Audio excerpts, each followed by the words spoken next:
Terminamos el temario con el tema 5 sobre la cultura organizativa. Disculpe, profesor, Dime, Clodomiro. ¿sería capaz de explicarlo comparándolo con las culturas que existen en el mundo? Sujétame la tiza y te explico.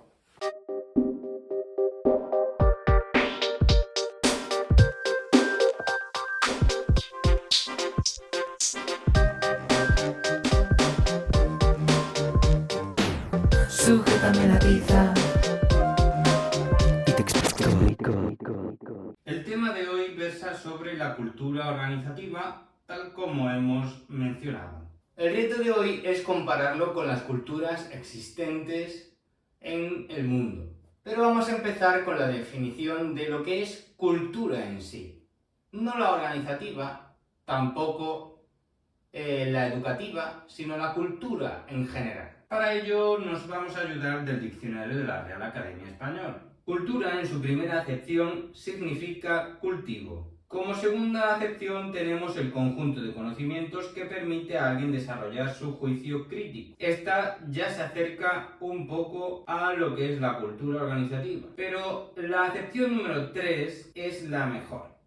Conjunto de modos de vida y costumbres, conocimientos y grado de desarrollo artístico, científico, industrial, en una época, grupo social, etc. Si fusionamos el concepto de la acepción 2 y de la acepción 3, podemos entender mejor la cultura organizativa.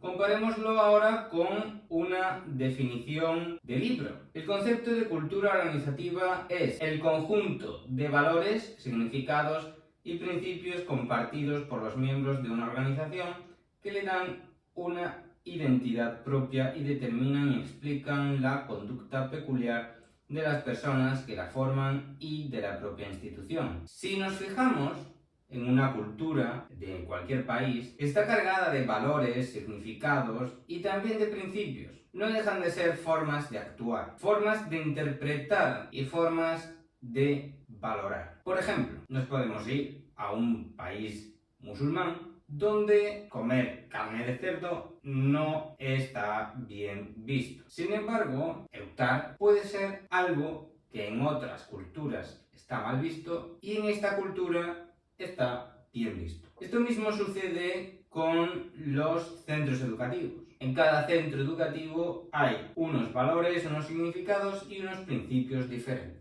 Pasemos a las características y las funciones de la cultura organizativa. La cultura organizativa no siempre es fácil de observar. Hay veces que está bastante explicitada, pero hay otras que es muy implícita y tienes que profundizar mucho más en el centro educativo para poder extraer cuáles son esas ideas, creencias, valores que hay detrás del centro. Veamos las características de la cultura organizativa y las vamos a comparar con las culturas que existen en los países. ¿Son únicas?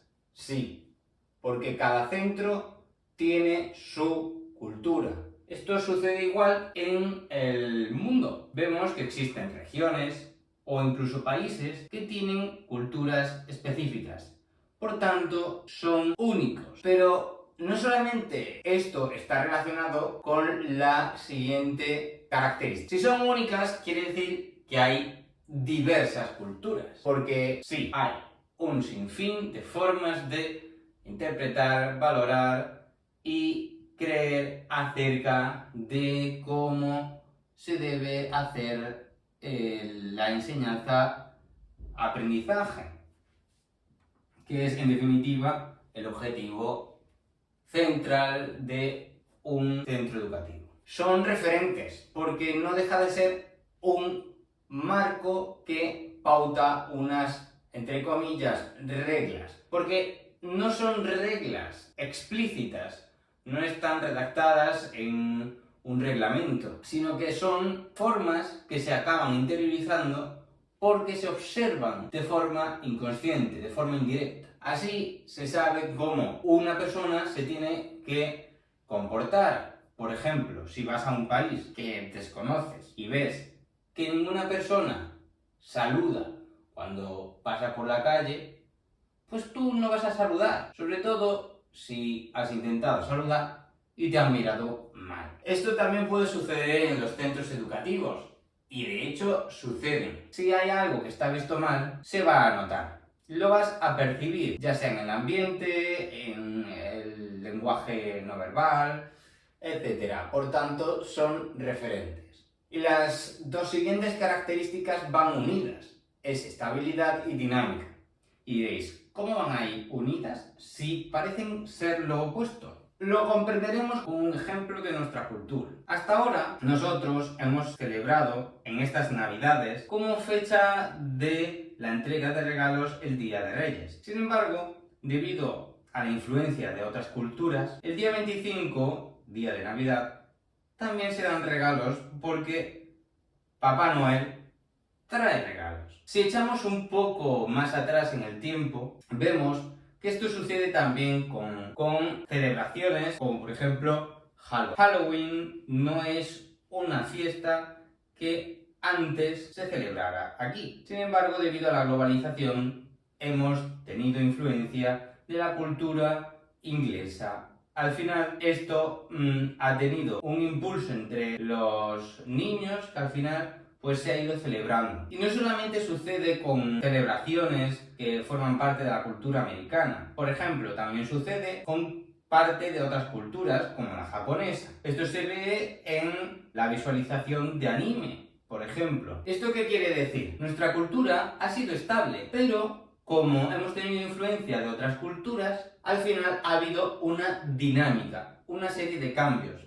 Esto mismo sucede en los centros. Existe una estabilidad, pero una estabilidad relativa, porque también los profesores llegan, van, se jubilan, se quedan estables en el centro.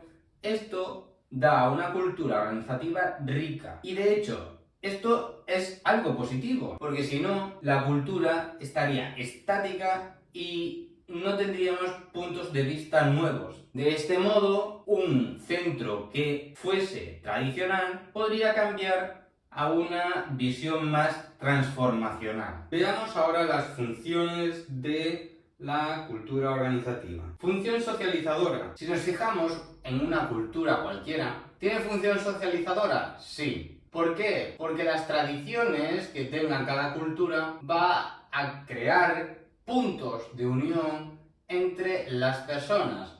Esto mismo sucede con un centro educativo. Por ejemplo, un centro que esté abierto a la inclusión seguramente no solamente atiende a la diversidad funcional, sino también a la diversidad de culturas propiamente dichas, no cultura organizativa, no confundirse aquí. Función modeladora. Como vemos en las características, estaba la función de ser un referente. Esto se relaciona con esa función modeladora, las características de ser referentes. Modeladora porque nos pauta una forma de conducta, una forma de pensar, porque al final se suele actuar como se piensa. Función integradora o identificadora. ¿Por qué? Identificadora porque si tenemos alguna duda siempre podemos tener de referencia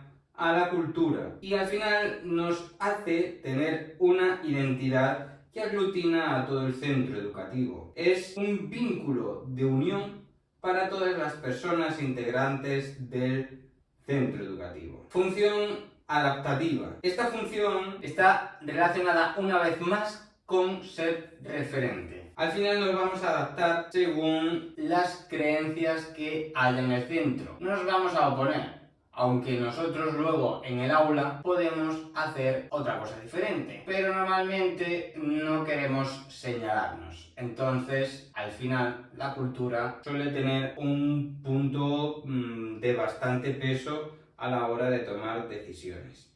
Función legitimadora. Una vez más está relacionada con la característica de ser un referente. La legitimación está relacionada con la ley. La cultura no es una ley, pero sí marca unas pautas. La función reguladora también vuelve a estar relacionada con la característica de ser referente. Nos modula, nos regula, valga la redundancia, en cuanto a nuestro comportamiento. Función motivadora. ¿Por qué puede motivar la cultura organizativa? Porque nos podemos sentir parte de esa cultura. Y si nos sentimos parte de la cultura, nos estamos sintiendo también parte del grupo. Esto se ve bastante bien en las culturas del mundo. Por ejemplo, el carnaval. Si a nosotros nos gusta el carnaval y nos juntamos con personas que celebren el carnaval, vamos a sentirnos motivados. ¿Por qué? Porque nos sentimos parte del grupo. Función simbólica. Esta función se puede ver con que hay muchas cuestiones que son filosóficas. Parte de la cultura son ideas que al final se traducen en acciones para dar luz y estar en consonancia con esas ideas. Es decir, si tenemos una idea transformadora, seguramente tomemos acciones de llevar a cabo metodologías activas. Esto sucede también en las culturas del mundo. Por ejemplo, hay culturas que tienen una filosofía más de la independencia. Entonces, esto es algo simbólico. La independencia es algo simbólico. Sin embargo, luego se toman acciones que vayan en consonancia con esa independencia. Por ejemplo, el no tener la cultura de la invitación.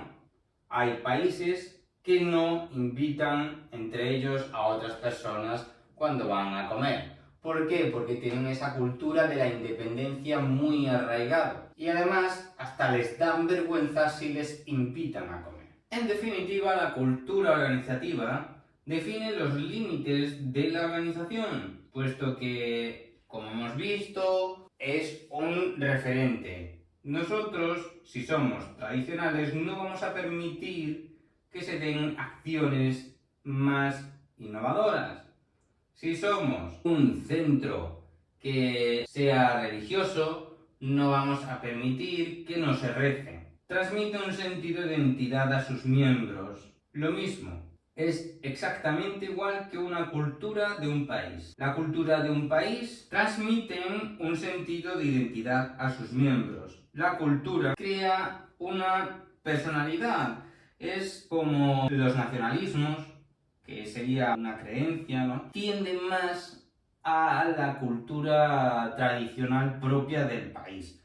No suele estar abierto a acoger aspectos de otras culturas. De este modo se ve mucho en la identidad de esas personas, porque no toman celebraciones de otras culturas. Esto se puede ver también en los centros educativos, porque hay centros que, si son más religiosos, no van a dar una serie de conferencias que sean más transgresoras. Facilita la creación de un compromiso personal con algo más amplio que los intereses particulares. Es decir, intenta aglutinar a ese grupo de personas que son diversas.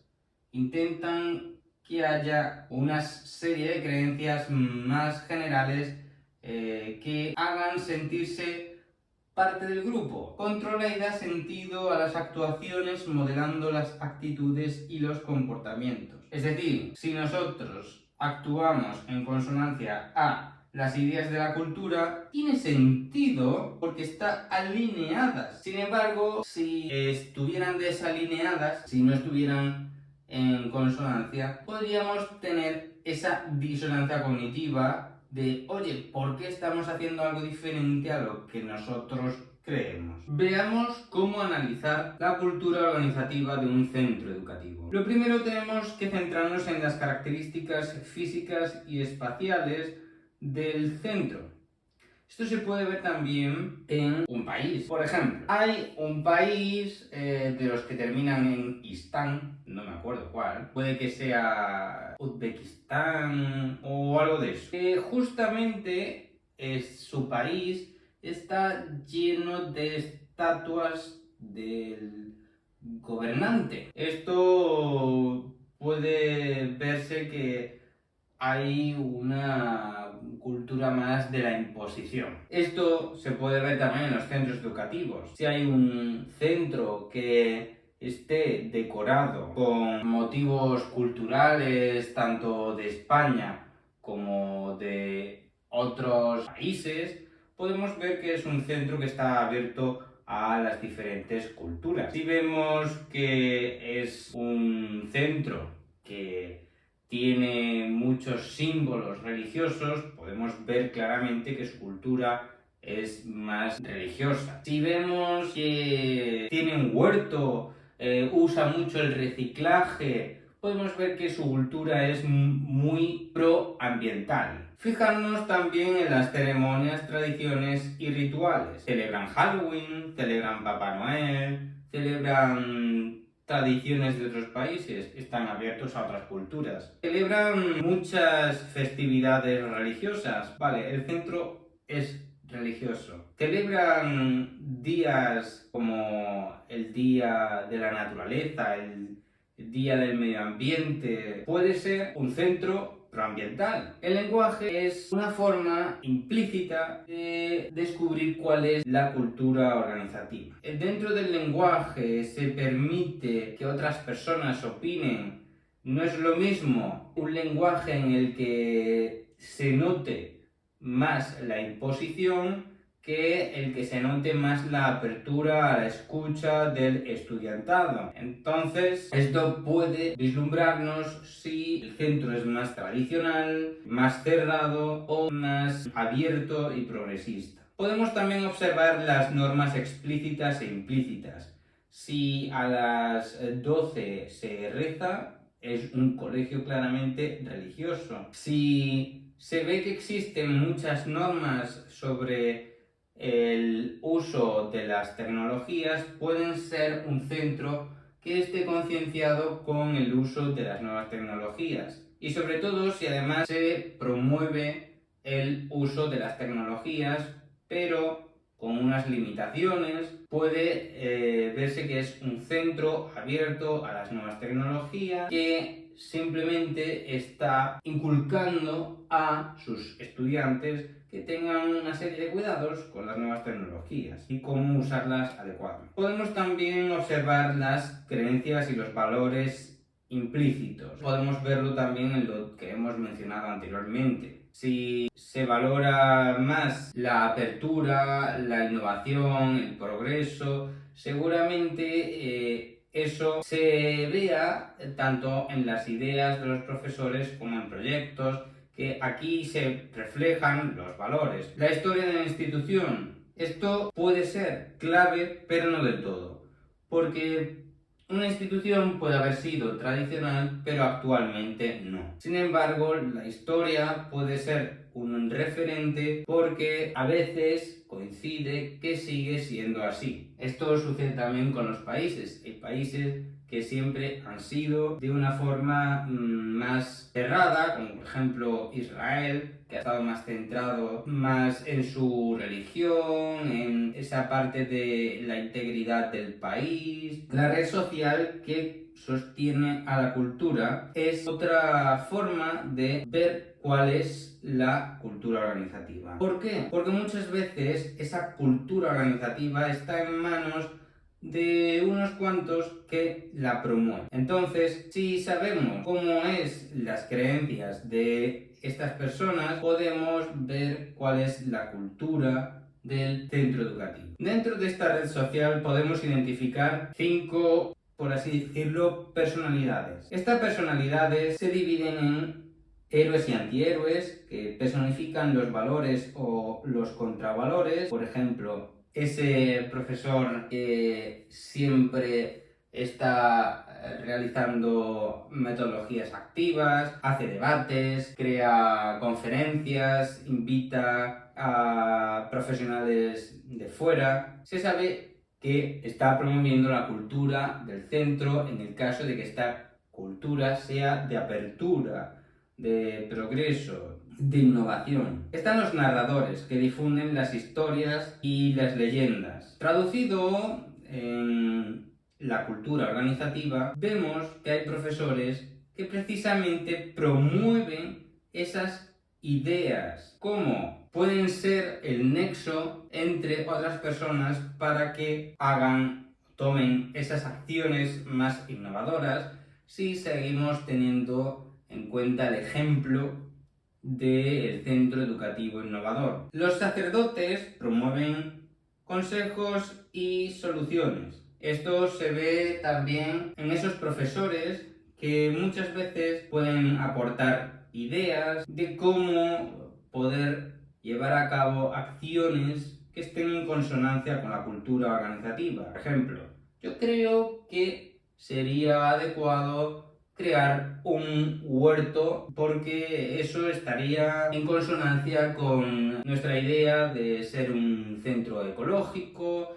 Además, estamos promoviendo que los niños aprendan cómo crecen las plantas, etc. Están los murmuradores y los espías, que recogen informaciones insignificantes pero que adquieren un gran valor simbólico. Son como los correveidiles del centro educativo. Y por último están las coaliciones, que desempeñan un papel clave en los conflictos y negociaciones. Veamos las formas o tipos de cultura organizativa. Comencemos con el individualismo, que es la forma de cultura dominante de la mayoría de los profesores y que se caracteriza por las situaciones en las que profesores actúan aislados del resto de los compañeros, procesos compartidos reducidos y poco diálogo reflexivo entre colegas acerca de su práctica. Está justificado por la autonomía personal y puede ser utilizado estratégicamente por los profesores